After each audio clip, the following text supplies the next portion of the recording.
Russia's invasion of Ukraine has largely been stalled, with Russian forces failing to capture any major city, but it has caused massive destruction to residential areas. And now US President Joe Biden has said that Russian President Vladimir Putin is considering to use biological and chemical weapons in his war against Ukraine.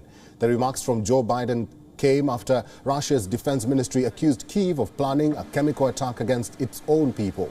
Russia says Kyiv will blame Moscow for using them. At a business roundtable event, Biden said that Russia's false accusations illustrate that Putin himself is weighing to use chemical weapons in Ukraine. Biden's statement was not supported by any evidence. His back is against the wall, and he's talking about new false flags he's setting up, including he's asserting that we, America, have biological as well as chemical weapons in Europe. Simply not true. I guarantee you. They're also suggesting that Ukraine has biological and chemical weapons in Ukraine. That's a clear sign he's considering using both of those. The remarks echoed prior comments by officials in Washington and allied countries. They have accused Russia of spreading an unproven claim that Ukraine had a biological weapons program and that it will be a possible prelude to potentially launching its own biological or even chemical attacks. The Pentagon has meanwhile said that Russia is boosting air and sea military operations as it struggles to turn the tide of war in Ukraine. The U.S. Defense Department also added that the dexterity of the defense mounted by Kyiv is stalling the invasion.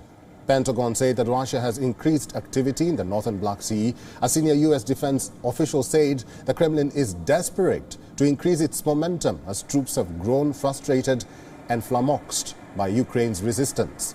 Putin's forces have ramped up their sorties over and near Ukraine. More than 300 missions were flown in the past 24 hours. In a bid to deny Russian superiority in the skies, Kyiv has increased their own air operations as well.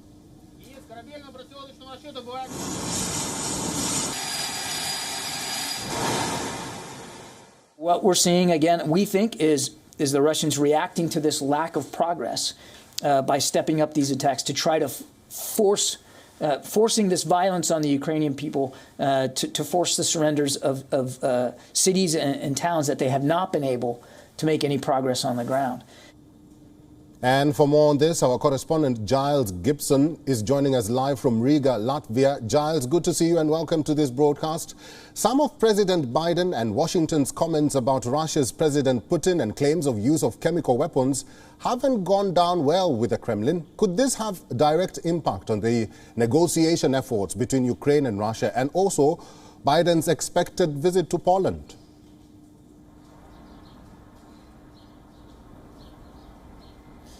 Yeah, that's right. We see US President Joe Biden really trying to paint this picture of Vladimir Putin with, using his own words, with his back against the wall. So this idea that Vladimir Putin has launched this invasion into Ukraine, that his forces are getting bogged down, that they are not making the sort of progress that they'd hoped to make by now by capturing, major cities such as Mariupol or Kharkiv, and that they also are seeing, heavy losses. That is what we're hearing from the Ukrainians as well as from Western intelligence agencies. This is really a tactic that the Biden administration has been using for some time now, really throughout this crisis, this idea of really getting ahead of what they think the Russians are going to do. So they did this before the invasion even started. They said, our intelligence is saying that Russia is on the brink of launching an invasion into Ukraine, really trying to get ahead of them and perhaps try to dissuade them from launching that exact action. But of course, as we know, Vladimir Putin decided to send troops into Ukraine anyway. So this warning from the US about chemical weapons is just another attempt really to try to warn them off what they see as their potential next step in this conflict.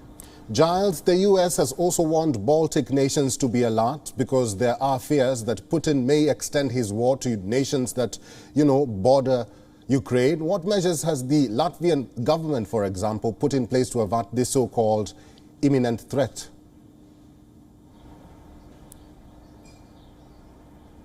Yeah, well, we've seen the Latvian Prime Minister in the last week or so travelling to see the British Prime Minister Boris Johnson. Latvia is actually part of a force known as the joint expeditionary force. It's made up of northern European countries and Baltic nations, as well as countries in Scandinavia such as Norway and Sweden. It is sort of able to act as part of NATO or also act independently, responding to different crises in the world. So we've seen world leaders from those countries coming together, including Latvia.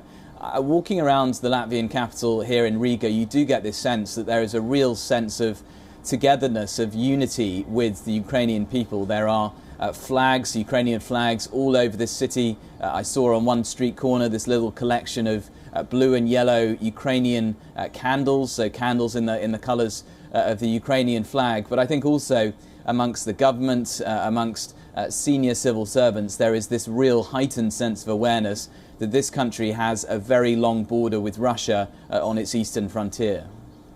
Giles Gibson, thank you very much for your insights today and for talking to us. WION is now available in your country. Download the app now and get all the news on the move.